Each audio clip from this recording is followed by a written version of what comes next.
Mais de 7 bilhões e meio de pessoas no mundo e ainda tem gente que faz questão de colocar o ser humano em uma caixinha. Esse cubículo onde tentam nos encaixar, oprime, segrega, limita e mata. No ano de 2017, tentaram calar a nossa voz diariamente. 443 LGBTs foram mortos somente no Brasil. A cada 19 horas, alguém era morto ou deixava de viver pelo simples fato de ser quem é. Por isso, estamos mais uma vez aqui, para dar um basta. Estamos aqui para informar, resistir e também amar. O Afronte 2018 começa agora e você é o nosso convidado. Bora aprontar? 5, 4, 3, 2, 1, 0, ignition, liftoff.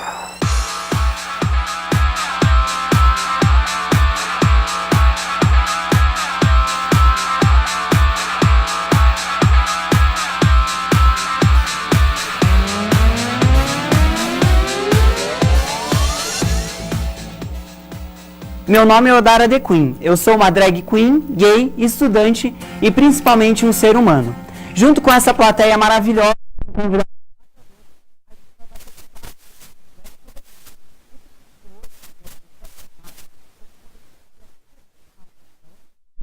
bifobia, transfobia e qualquer tipo de preconceito contra gênero. E como o preconceito não se alimenta de amor, aqui ele não se cria. E falando de amor e luta, nós queremos dedicar este programa a uma pessoa muito especial que nos deixou recentemente.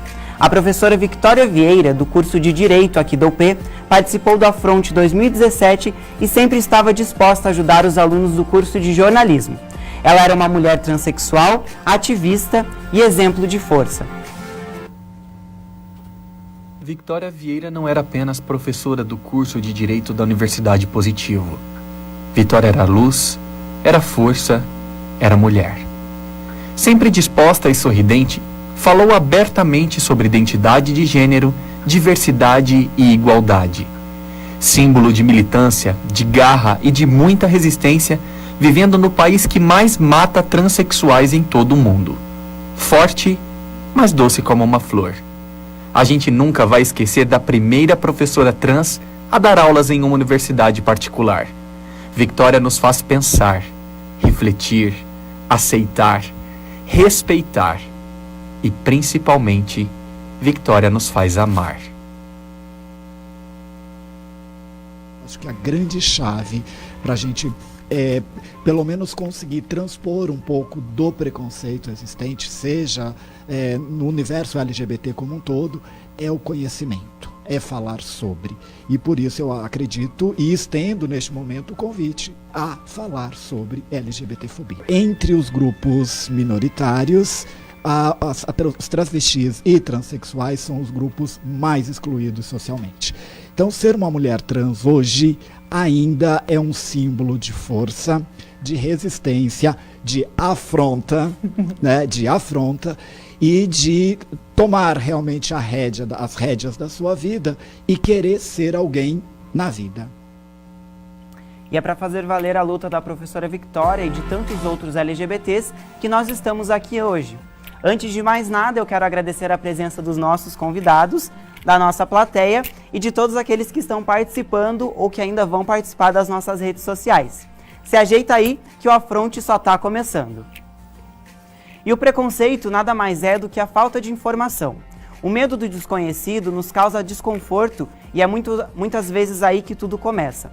Falar sobre a sexualidade humana não precisa ser um tabu, não precisa ser difícil. Quer ver só? Mas como é que eu vou explicar pro meu filho? Calma, não é tão difícil assim. A gente te ajuda. Esses são Ana, Pedro, Bia e Gabriel.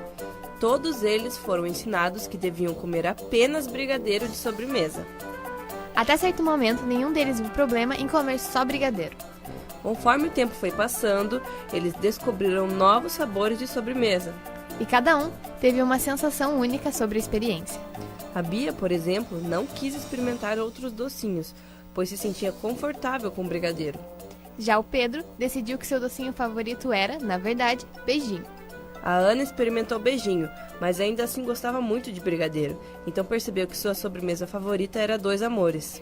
Quando chegou a vez de Gabriel, Ele notou que não precisava de docinhos para ser feliz. Você percebeu do que estamos falando? Acabamos de te exemplificar como funciona, basicamente, a orientação sexual. A Bia representa os indivíduos amorosamente, fisicamente e afetivamente atraídos por pessoas do gênero oposto, os heterossexuais. Eles não precisam necessariamente terem tido experiências sexuais com pessoas do outro gênero para se identificarem como tal. Pedro representa os homossexuais, que são pessoas que se sentem atraídas sexual, emocional ou afetivamente por pessoas do mesmo gênero. Eles não precisam necessariamente terem tido experiências sexuais com pessoas do mesmo gênero para se identificarem como tal. Os bissexuais são as pessoas que se relacionam afetiva e sexualmente com pessoas de todos os gêneros, que nesse contexto foram simbolizados pela Ana. Eles não precisam necessariamente terem tido experiências sexuais com pessoas do mesmo ou de outros gêneros para se identificarem como tal. E por fim, Gabriel retrata os assexuados, pessoas que não sentem atração sexual por qualquer pessoa. Em alguns casos, o interesse sexual é tão pequeno que parece não existir. Pode ser considerado ou não uma orientação sexual e possui suas variações como as outras. Você percebeu que todos eles receberam a mesma criação? Pois é, orientação sexual não é questão de influência, seja ela externa ou interna. É questão de ser quem você é. Quando você se perguntar novamente como deve explicar isso para o seu filho, lembre-se das nossas histórias. E nunca se esqueça, o respeito é a melhor forma de educação. Olha, gente, eu não sei a plateia, mas eu nunca tinha visto uma explicação tão gostosa e simples como essa, né? A gente espera que ajude o pessoal a entender esse negócio de orientação sexual, identidade de gênero. E agora, para ajudar a explicar um pouco mais e dar um embasamento profissional nessa história, a gente vai chamar o psicólogo Flávio Voigt e Logan Drag. Podem chegar aqui, por favor.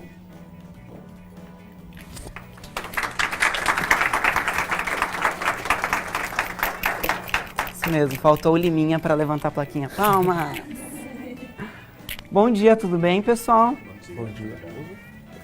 Tem que revisar ali, porque, né, revezar o microfone, porque o custo é baixo aqui, o orçamento, a gente não tem muito, né? Mas e aí, Flávio, o que a gente pode dizer sobre a sexualidade humana? Ela é uma construção social? A gente nasce? O que você pode falar pra gente? Você vai ter muitas maneiras de explicar isso, e nenhuma delas é aceita 100%. Ainda é uma questão que está em discussão.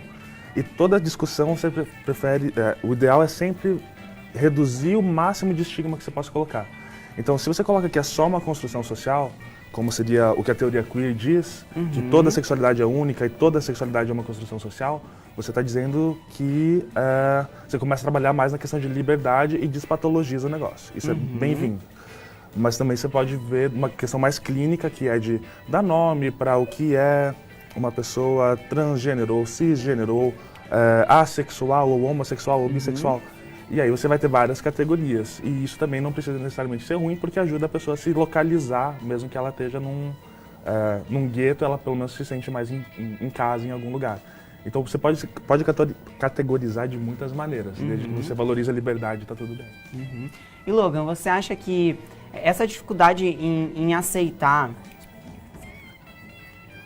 você acha que essa dificuldade do pessoal em aceitar a orientação sexual do próximo, talvez é falta de informação desde lá da escola? O que você, como gay, como drag, pode dizer pra gente sobre isso? Bom, grande parte do conhecimento que a nossa sociedade tem, principalmente no Ocidente, vem do ensinamento religioso. A nossa sociedade, embora o Estado seja laico, tem uma base religiosa muito grande. Então, o conhecimento que nós recebemos vem grande parte do ensino que a própria igreja nos passava. Eu, como uma pessoa, antes de gay, cristão, eu sou uma drag evangélica, eu costumo me denominar assim, porque eu cresci na igreja, no ambiente religioso, então eu vejo que essa carga social trazida pela igreja é o que faz a gente não pensar no sentido humano. A gente pensa muito mais no sentido espiritual, aquilo que foi nos passado como uma regra, mas não a realidade. E estudando a parte do conhecimento religioso, eu busquei na academia, na teologia, a origem, a gente vê que é uma construção muito mais social do que uma construção biológica. A Bíblia, o texto dos cristãos, por exemplo, né, das outras religiões eu não posso afirmar, mas do cristianismo em si, ela conta muito a respeito de uma classe só, que é a classe heterossexual. Porque o texto foi escrito para este povo. Só que dentro do próprio texto nós vemos as variações, transexuais, bissexuais, homossexuais. O próprio texto bíblico traz essas pessoas, mas um pouco à sombra. Não é colocado tanto à luz para esses personagens que não são o padrão da sociedade. Então o que a igreja fez ao educar o Ocidente através do ensino religioso foi excluir essas pessoas que o próprio texto trazia lá um pouquinho escondidinha no canto, mas elas estavam lá. O texto não foi primariamente escrito para elas, mas elas estavam lá. Só que a igreja trouxe mais uma ferramenta de controle social do que uma ferramenta de ensino, digamos assim, né? E Flávio, pegando nessa ideia de que talvez, né, a homossexualidade, a transexualidade, elas sejam doenças, né, patológicas ali. A gente já teve a retirada da homossexualidade, mas a transexualidade ainda está lá. Você acha que pode demorar muito? O que falta para acontecer para que a gente consiga retirar o termo, né, transexualismo, um termo meio chulo, dali, né? Já está em pauta para discussão nos próximos catálogos de doença mental para ter a retirada. Mas tem uma grande discussão de o que você considera... assim, acaba ficando muito mais burocrático do que necessariamente de patologizar, porque como que você vai justificar que um plano de saúde pague a cirurgia de transição caso não seja uma patologia? E tem essa discussão, assim, até tem essa discussão, até teoricamente, de como que você, da origem ser biológica ou da origem ser social, nesse sentido, de como que você pode permitir que a pessoa tenha uma adequação clínica, médica, que ela seja atendida no que ela precisa a partir desse nome. Mas provavelmente vai ser removido. Vão encontrar alguma maneira de ser alguma outra condição que não seja um transtorno mental que pese sobre a pessoa, porque realmente isso não é, né? Exatamente. E como a nossa equipe não afronta só aqui dentro da sala, né, uma vez por ano, a gente saiu às ruas para ver o que o povo tem para dizer à população LGBT. Roda a vinheta aí. Estamos aqui na Rua 15, no centro de Curitiba, para saber opiniões e perguntas das pessoas sobre o mundo LGBT. Oi, bom dia, meu nome é Everton. A minha pergunta seria, tipo assim, referência, por exemplo, se alguém que tem lá, por exemplo, né, que é homossexual, ele tem lá algum preconceito sobre a sua pessoa, em qual local ele deve procurar os seus direitos? E aí, Flávio, pessoal que é LGBT, vocês sabem, se vocês sofrerem algum tipo de preconceito na rua, no trabalho, o que a gente faz? Alguém sabe responder essa?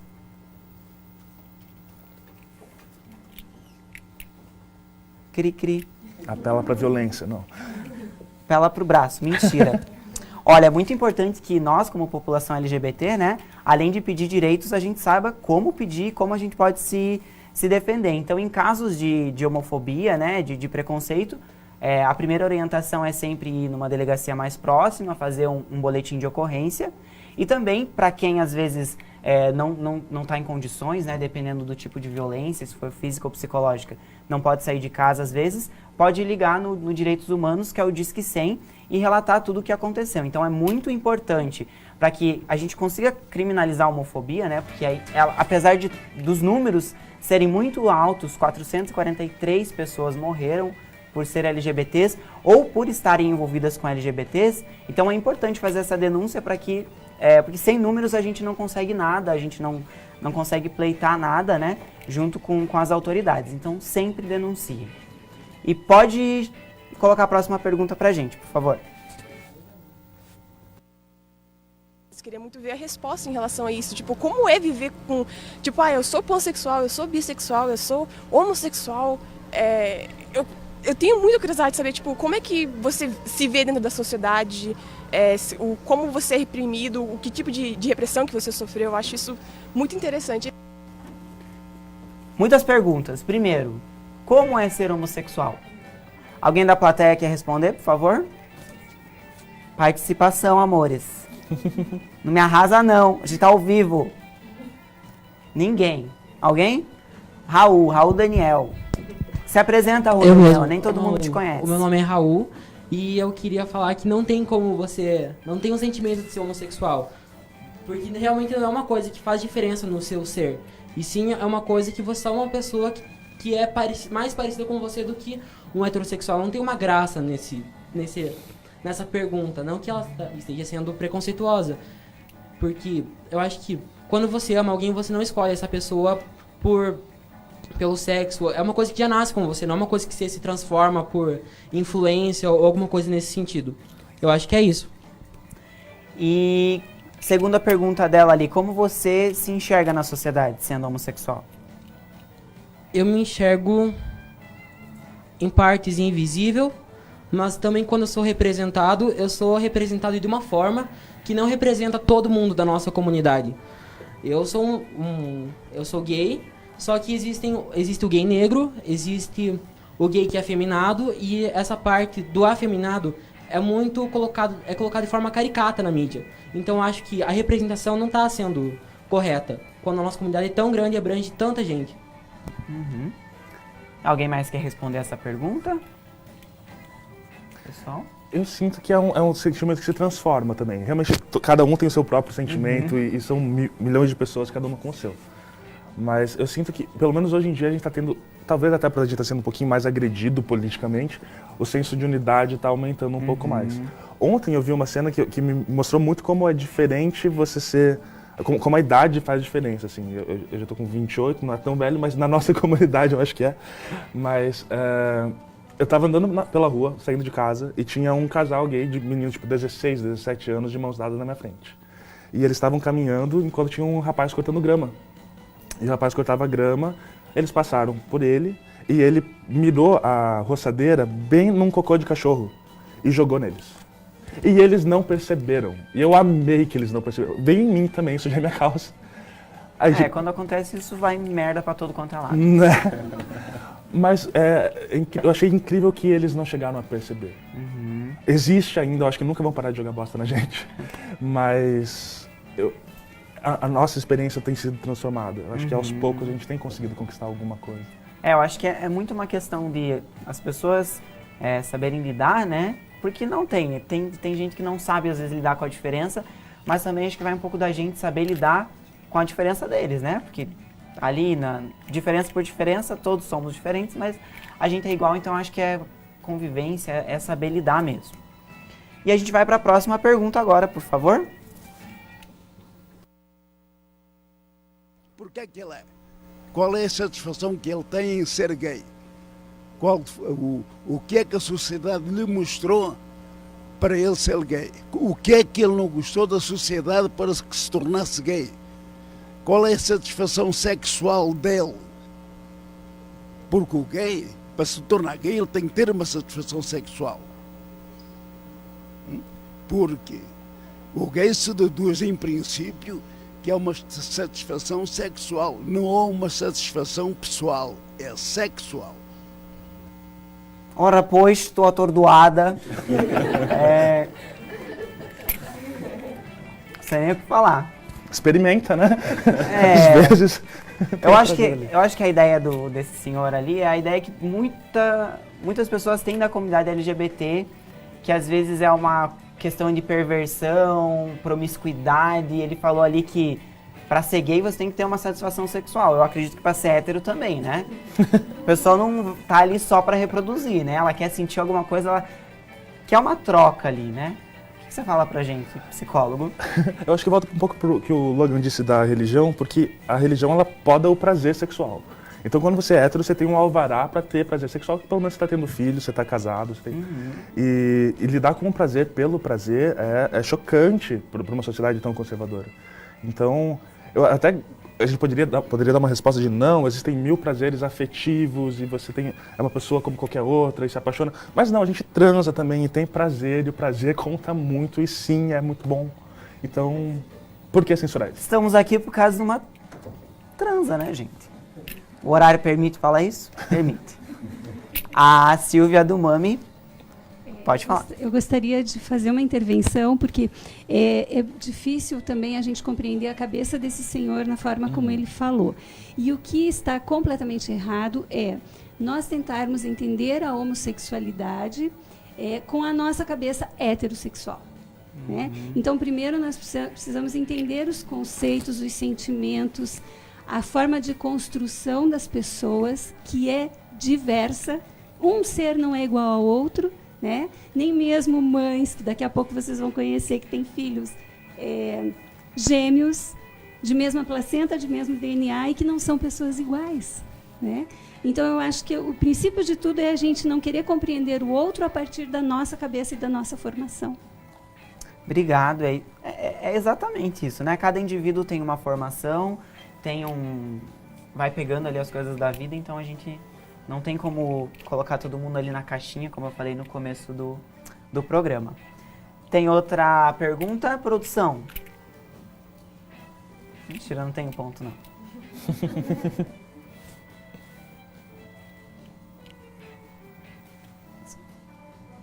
Será que tem uma pergunta?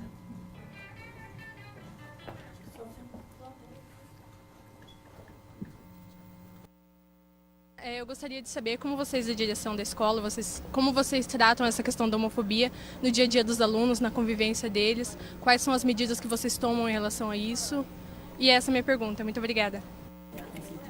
Olha, para responder essa pergunta, nós temos a nossa Kátia Bembate. Olá, pessoal. Tudo bem? Pode se apresentar, prof.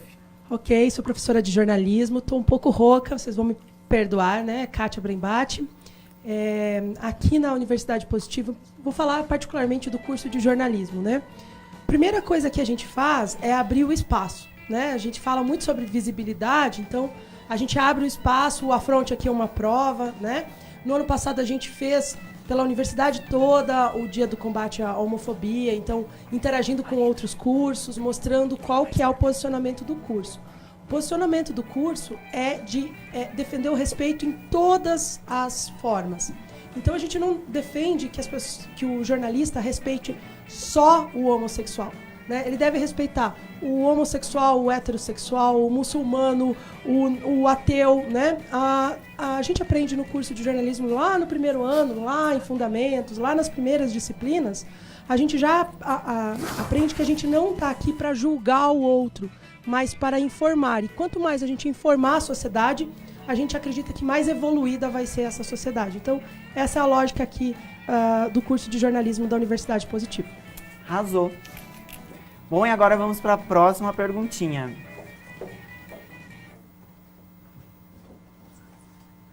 O que eu tenho a dizer, na verdade, é que eu tenho muitos amigos que são gays, lésbicas, que estão, né, nesse mundo LGBT, lutando nisso porque não são aceitos. E uma das questões que mais pega, porque eu vivo nesse mundo totalmente contrário, é a questão que eles não se sentem aceitos pela igreja. E uma coisa que eu acho que é muito errado, na verdade, que muitas igrejas têm imposto isso errado, que muitas pessoas acham que não são aceitas ou que não são amadas, mas a gente ama sim vocês, ama sim a galera, mesmo sendo diferente da gente. E eu tenho muitos amigos que acham que não são aceitos, não são amados pela igreja, não são amados por Deus, mas é totalmente o contrário. É, exatamente. Eu mesma era super religiosa, mas fui escorraçada da igreja quando descobriram que eu era gay. Nunca tinha percebido, aí a culpa já não é minha, né? Percepção ali. Mas isso acontece com muitos LGBTs que vivem ali nesse meio, né? Meio que se escondendo, se camuflando. E quando eles talvez percebem que tem essa possibilidade de falar, não, eu sou assim, pessoal, levam um ban ali né, do grupo que está inserido ali, dos presidentes, sei lá, né, de quem é responsável pelaquela igreja. Alguém da plateia tem alguma questão assim para compartilhar? Uma pergunta? Alex, pode se apresentar. Bom, eu sou Alex, eu faço parte do time de futebol dos Capivara, de Curitiba, um time totalmente LGBT, de gays. Em relação a esse assunto e aos outros que foram, as outras perguntas, eu vejo que a dificuldade está na comunicação das pessoas. A sociedade não entende ainda. Vocês conseguem ver que eles não conseguem formular uma pergunta quando se trata do assunto.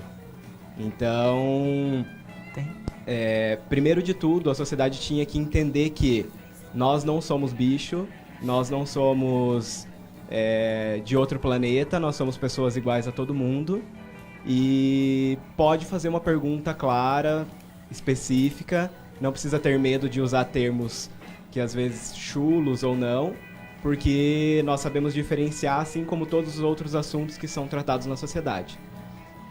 Em relação à igreja, eu tive que sair da igreja por questões da minha sexualidade. Porque desde que eu cresci na igreja, eu ouvia que isso era pecado e que eu iria para o inferno.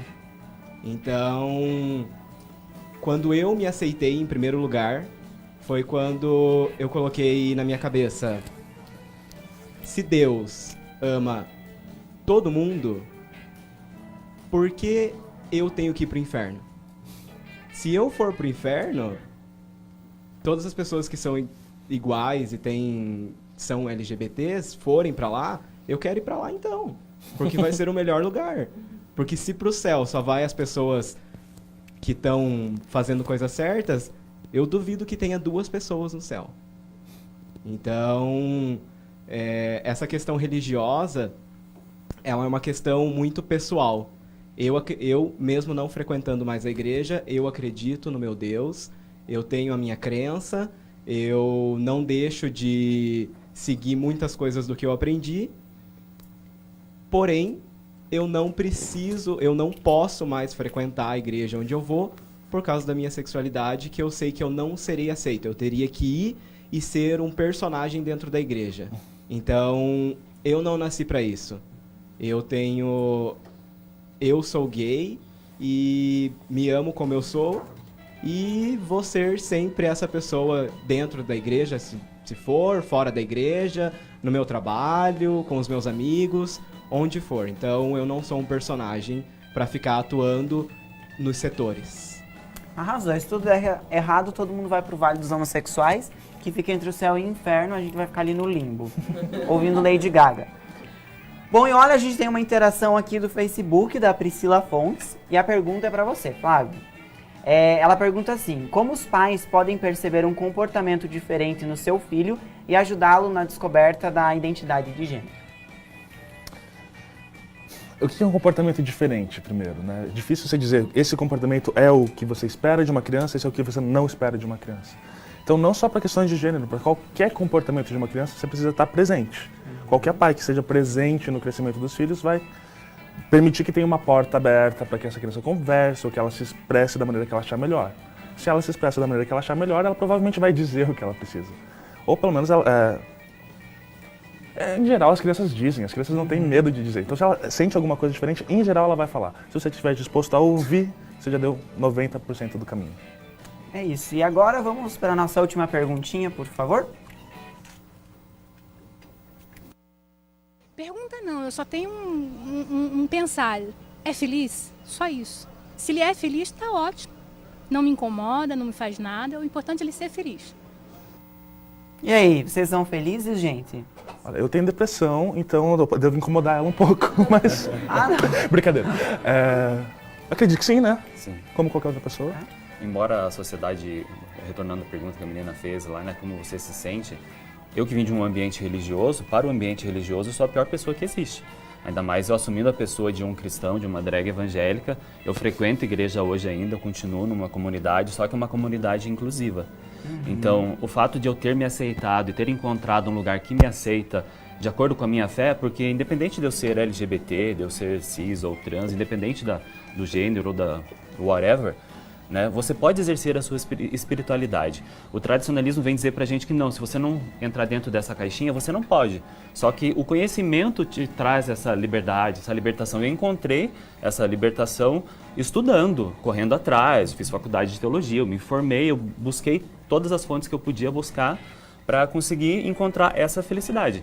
E quando eu me aceitei, ainda que as pessoas não me aceitem, eu me aceitando e eu entendendo o meu lugar nesse mundo e a minha relação com a minha espiritualidade, com Deus, com a minha fé, aí sim eu encontrei a felicidade. Então hoje assim, apesar de eu não ter essa aceitação da família, dos antigos amigos, do círculo profissional que eu estava, né, que eu trabalhava na igreja, eu era praticamente pastor, né, então assim, eu sou encarado como um demônio lá. né? Essa é a minha imagem hoje, assim, tá um pouquinho demoníaca, na verdade, mas é justamente para contrastar. Com a realidade. É justamente para contrastar com esse background que eu trouxe, que é um background religioso. Eu continuo crendo em Deus, e eu sou gay, e eu sou drag, qual é o problema? Hoje eu me aceito, eu me entendo a minha espiritualidade e eu tô super feliz com isso. Por quê? O conhecimento. Exatamente. E bom, são comentários e são ideias negativas, como algumas que a gente viu ali nas perguntas, que fazem com que a sociedade, com que a comunidade LGBT fique à margem da sociedade. E a gente vai ver um caso agora de pessoas que vivem à margem da sociedade dentro da própria população LGBT. Durante o dia, muitos trabalhadores circulam as ruas de Curitiba, mas é à noite que muitas mulheres escolhem para trabalhar. Estamos indo conversar com a Letícia, ela é uma travesti aqui de Curitiba que trabalha com prostituição.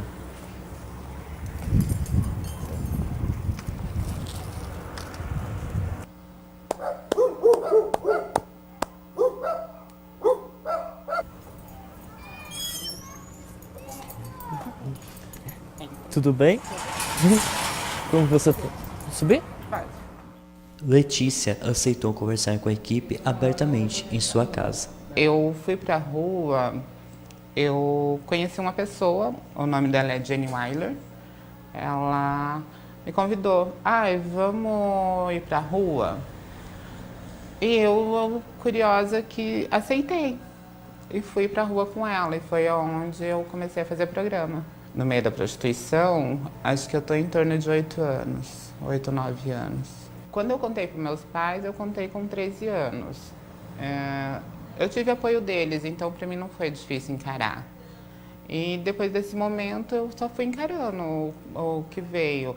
Aos poucos eu fui descobrindo maneira de se vestir, maneira de se maquiar, maneira de cuidar do cabelo. Você acaba se autoconhecendo ali. Sobre o programa, nunca tive problema. Eu sempre fui bem transparente, sempre souberam tudo que eu fiz na minha vida.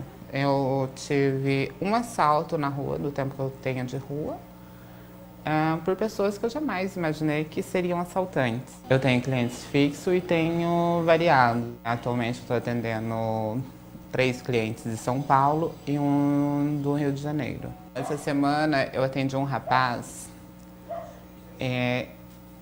a gente combinou um programa normal. Ele chegou, tirou a roupa pra gente fazer o programa e a gente acabou deitando e ficamos conversando. E nesse tempo foi o tempo do programa que acabou não rolando o programa, porque daí ele começou a falar sobre a família dele. Ele se separou atualmente, daí ele começou a contar os problemas pessoais da família dele. E assim a gente começou a conversar sobre outras pessoas com os mesmos problemas. Não houve sexo. Você tem que entrar num consenso com o cliente sobre o que vão fazer. Eu já pergunto, mas o que você deseja fazer? Se ele não falar o que ele vai fazer e acontecer algo que eu não gostei, o programa acaba e eu peço para ele se vestir e ir embora. Eu atendo desde um rapaz de 18 anos ao senhor de 50. Eu gosto de me prevenir. É complicado você fazer sem. Acontece. Se eu falar que não vai acontecer, acontece sim. Às vezes acontece tanto da sua parte quanto da parte do cliente. Para bancar uma casa, bancar a vida que eu tenho, é impossível. Um salário mínimo dá para me bancar. Eu me proponho uma meta. Eu tenho uma meta de fazer 500, 600 por dia, sem ir para a rua. Na rua eu tiro, digamos que um extra. Eu normalmente saio da minha casa às 7 e trabalho na rua até umas 11 no máximo. Depois eu volto para casa. Eu não vivo em torno de programa. Eu tenho a minha família, então, assim, domingo é um dia que eu não trabalho, eu tiro para minha família. Quarta-feira é um dia que a minha mãe tá em casa, eu fico com ela. Então, assim, eu tenho aquele momento assim meu, então eu não vivo em torno do programa. A partir do momento que você se aceita e que a sua família te ajuda na aceitação e ela te aceita, você não tem preconceito. Você não sente, ou você não sente mesmo preconceito de outras pessoas. Acompanhamos Letícia dentro do Uber, no seu trajeto de casa até o local de trabalho, porém, não conseguimos gravar na rua. Normalmente, o homem que vai pra rua, ele procura um homem. É a realidade. Eu arrumo meu corpo pra mim. Não para agradar um cliente ou tal. Prostituição é um tabu.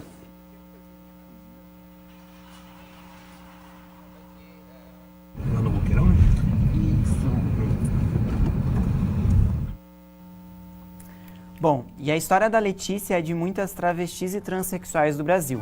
O que a gente percebe de diferente é que ela tem o apoio da família, como ela disse, tem um companheiro e tá tudo bem. Esse fato é bem importante e ressalta que, acima de tudo, deve existir respeito pela pessoa humana. O Brasil é o país que mais consome conteúdo adulto com travestis e transexuais e também o primeiro no ranking de mortes a esse mesmo grupo. O que sobra em discurso de ódio contra a população LGBT poderia ser transformado em oportunidade. E sabe, pessoal, é pela falta de oportunidade que os nossos próximos entrevistados se uniram. Dá uma olhada.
Gente, olha que arraso esse time, estão de parabéns. Já fizeram um gol aqui, ó.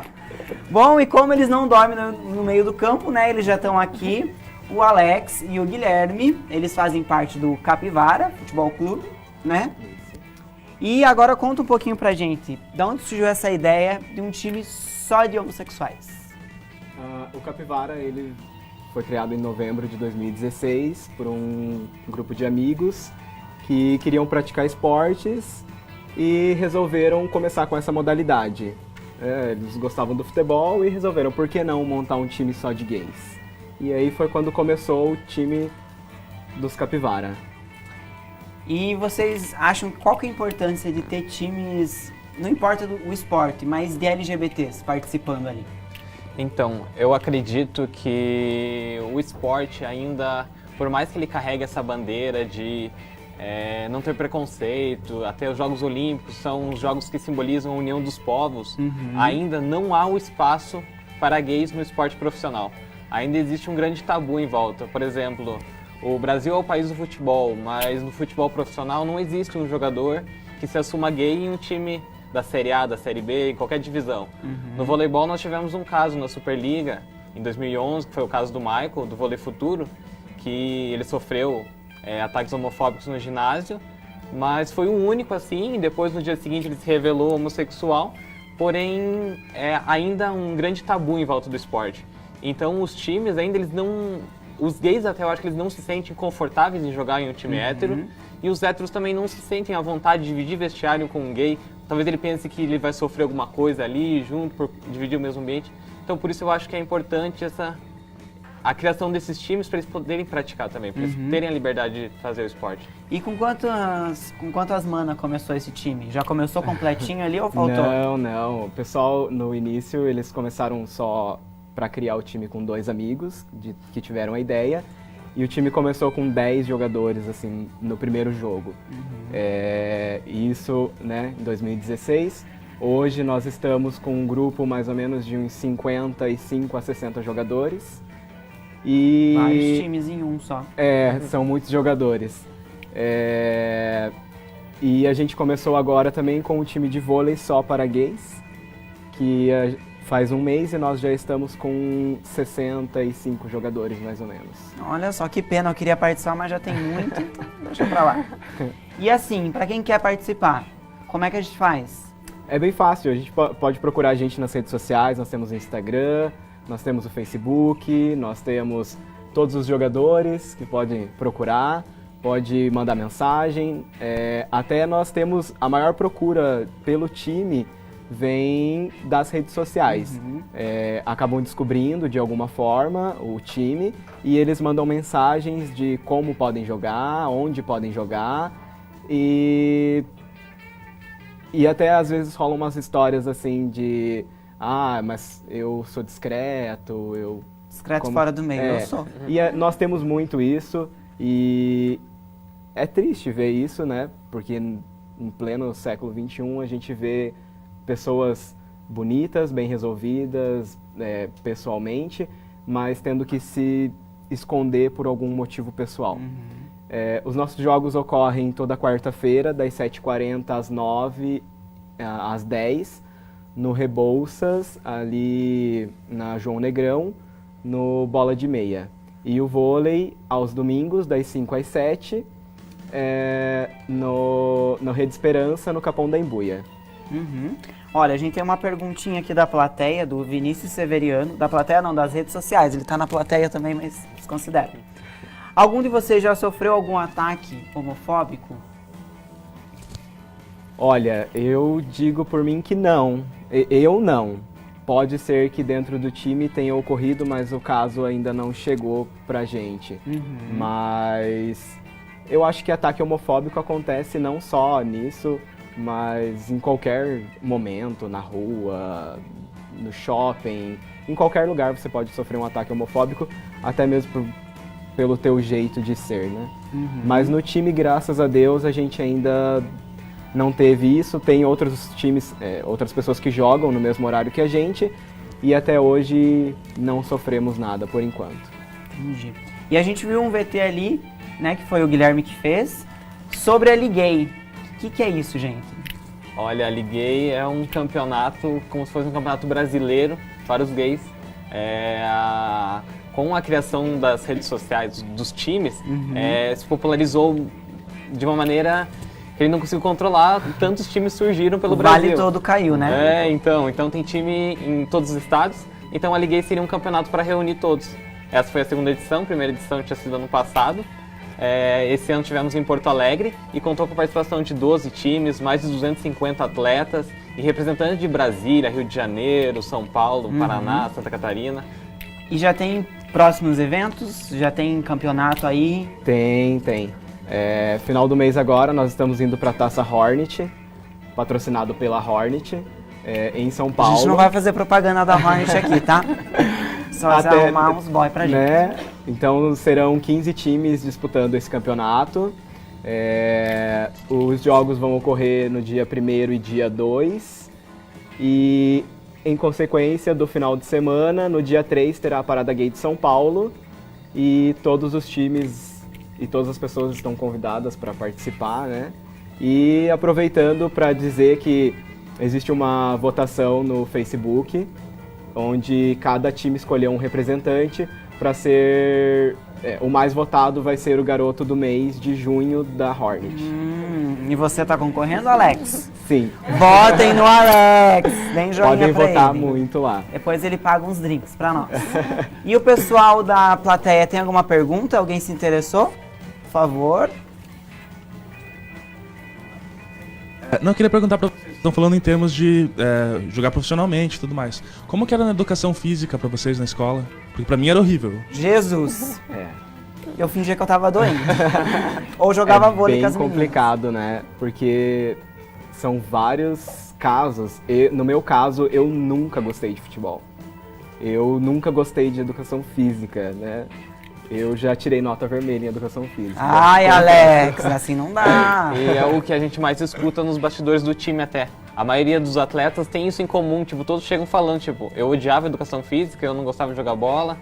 E ali talvez eles tivessem até o interesse em jogar bola, mas não se sentissem à vontade no ambiente. Então acho que o time traz isso também, eles têm essa oportunidade de poder. O preconceito, né, na escola sempre foi, acho que continua sendo muito grande. Então vamos montar time para jogar futebol na educação física. Você vê que são escolhidos os meninos, né? E você que é o que anda com as meninas, que é o mais afeminado, você não é nem escolhido. Ou você vira motivo de piada. Ai, por que eu vou convidar você para jogar se você é menina, você não sabe jogar? Então é difícil, o pessoal tem que parar com isso. A gente é viado, a gente é gay, a gente joga muito bem futebol. Ah, jogam mesmo. E assim, nós precisamos desse meio, né, pra poder acabar com esse preconceito. Eu não sei, a única vez que eu tentei ser hétero num time de futebol, num campeonato, eu levei uma bolada na cara porque eu era goleiro. A bola pelo menos não entrou, mas eu nunca mais entrei no campo de futebol. Viu só? Temos mais uma pergunta da plateia, por favor. Bom dia, meu nome é Carla, eu também sou estudante de jornalismo.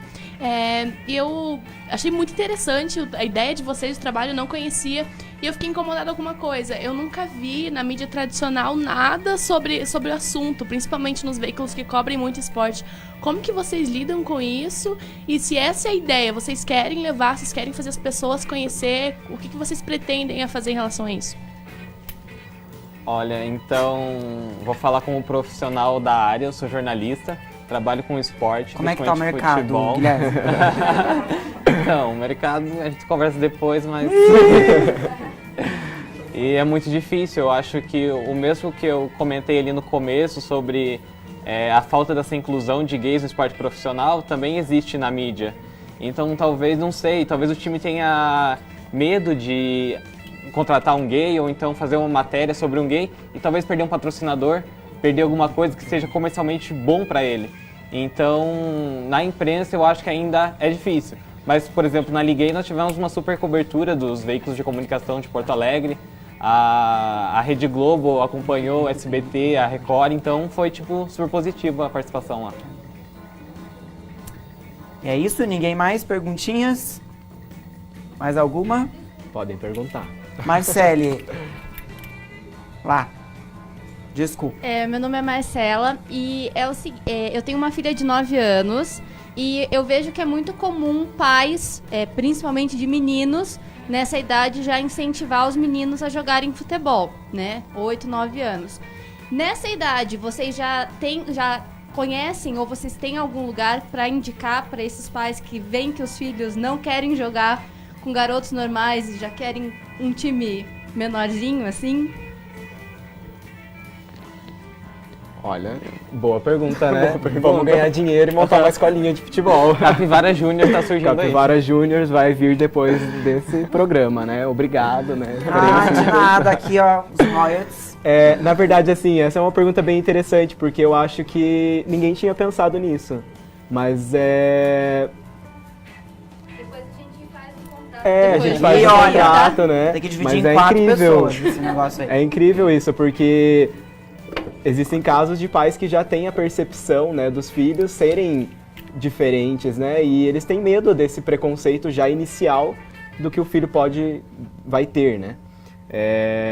E eu acho que seria bem interessante, todo mundo que estiver assistindo, quem tiver muita oportunidade, vamos montar uma escolinha para eles.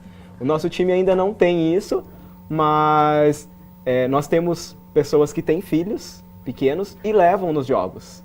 E eles interagem com a gente, nós somos tratados normais ali, as crianças não veem a gente como bicho, são pessoas normais. E eu acho que parte daí, né? Então, essas crianças vão dar início, talvez, a um novo futuro, né? Arrasou. Vinheta da Rede Globo de final de ano. Bom, e agora a gente vai ver mais um vídeo do pessoal do Capivara Futebol Clube.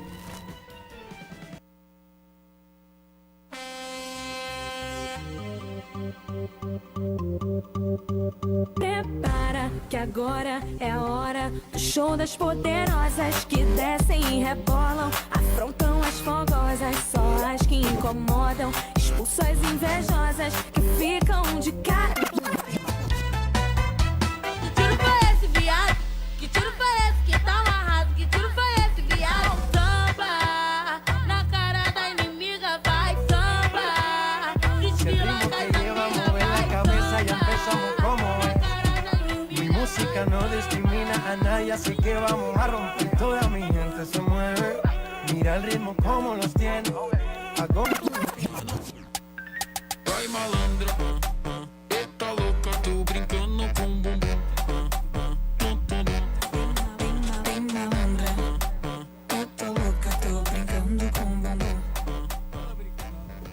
Bom, e depois desse golaço contra a homofobia, a gente te convida a conhecer outro time nota 10. Agora os meninos já foram lá pro banco de reserva, né? E as titulares do Grupo Mami a Silvia Croix e Cristiane Barbosa assumem as posições. Tudo bem, meninas? Tudo bem. Sejam bem-vindas para a Fronte. Agora é o momento amorzinho do programa, né? Muito amor. Explica para quem tá em casa, para quem tá na plateia, para quem não sabe ainda o que é o MAMI.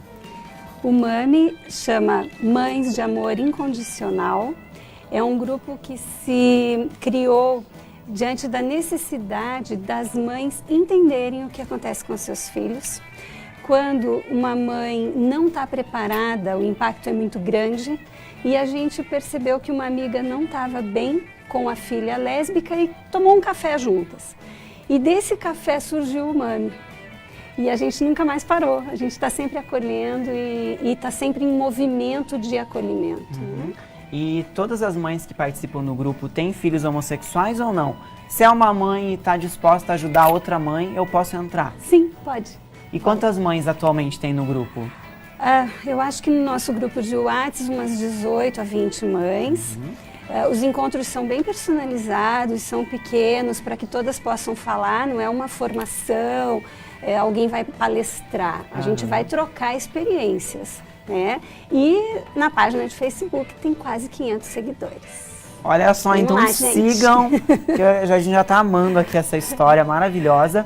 E antes de continuar a conversa, a gente vai ver um VTzinho que vai emocionar vocês. Todo mundo com o lencinho na mão, tá?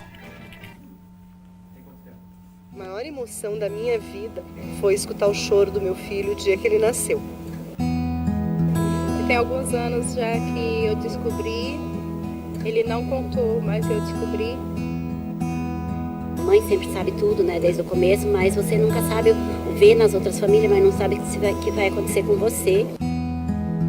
Na verdade, ele sempre foi especial na forma de colocar as coisas. No início, realmente, foi muito dolorido para mim.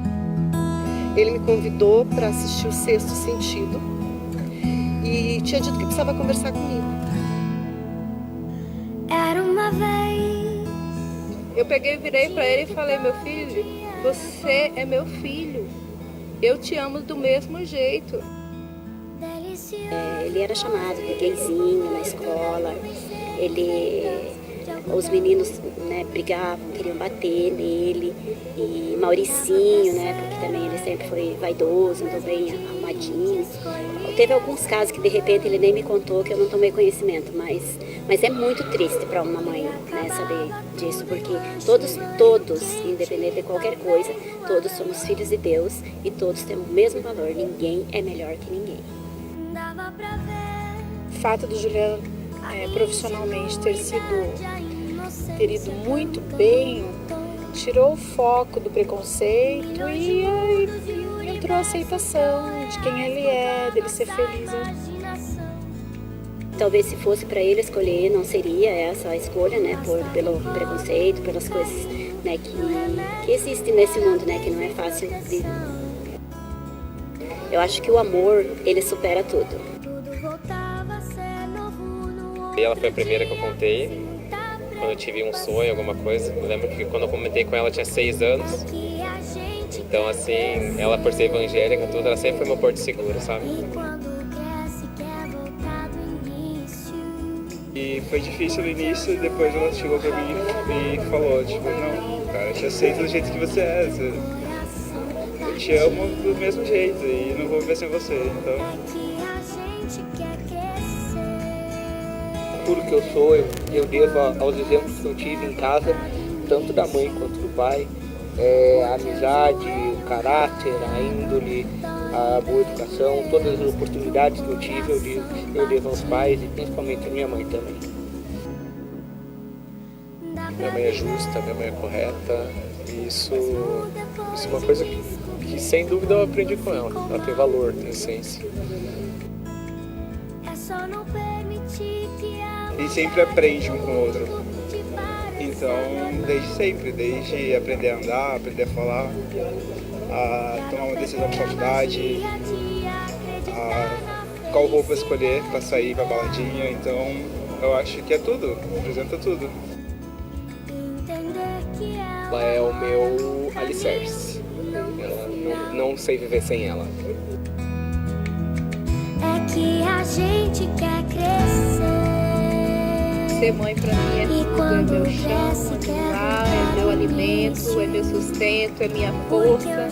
Ser mãe é o chamado mais nobre do mundo. Um amor que não dá pra explicar. A melhor dádiva que Deus nos dá é de ser mãe. Eu acho que eu sou, assim, uma mãe escrachada, sabe? Aquela mãe que, acho que a maior dificuldade sempre foi dizer um não, não. Eu compartilho tudo com os meus filhos. A gente não tem segredos. Quero que você seja muito feliz, vou estar sempre do teu lado e te amo muito. Peço a Deus todos os dias o presente de ser sua mãe. Te amo. Viado, eu achei que eu já era seca aqui, ó. Quase chorei. Eu já chorei porque eu vi esse vídeo já, ó. Mas agora eu não vou chorar, não. Meninas, qual que é o recado que a gente pode dar pra família? Não só pra mãe, não só pro pai, mas pra família. Porque o preconceito às vezes não vem nem do pai, nem da mãe. Vem, né? Tio, primo, enfim. O recado é: escutem seus filhos, amem seus filhos, né? Eles continuam sendo os mesmos filhos de sempre. Eu tenho 2 filhos LGBT. Tenho uma filha trans e uma filha lésbica. E tem mais 2 héteros também. Meus filhos são maravilhosos, gente. Por que a gente vai ter preconceito? Eles são pessoas que estão fazendo esse mundo ser melhor, como você, como vocês. Tenho o maior orgulho dos meus filhos LGBT, porque eu tenho certeza que eles estão fazendo o mundo ser melhor. Então, pensem nisso, né, Silvia? Eu acho que a minha filha lésbica veio ao mundo para me ensinar a ser uma pessoa melhor. Com certeza. Essa é a verdade, né, Cris? A gente aprende muito com os nossos filhos, porque daí a gente dá espaço para a diversidade. Né? É um pouco assim, as coisas fogem um pouco do nosso controle para a gente perceber que a gente não é Deus. Aí depois a gente agradece a Deus que isso está acontecendo, porque isso nos dá a oportunidade de sermos melhores. E qual que é a importância desses grupos como o de vocês, né, como o dos meninos, para a comunidade LGBT? Como que vocês enxergam isso? Eu penso que o MAMI, ele traz o primeiro alicerce, que é o familiar. Né? Quando em casa as coisas estão bem, você sai para o mundo fortalecido, de peito aberto. Né? E daí, quando sai para o mundo, as mães ficam muito preocupadas com o que o mundo vai oferecer para os seus filhos. Né? Como o mundo vai receber a minha filha quando ela estiver de mãos dadas com a namorada? Como o mundo está vendo isso? Só que aí a gente vai dizendo que a gente vai rompendo tabus, vai rompendo barreiras e vamos levando. A gente está aí para parecer mesmo. E alguém da plateia tem alguma pergunta para o grupo, para as meninas? Primeiro, parabéns, o trabalho de vocês é muito bacana. Eu tenho 2 perguntas.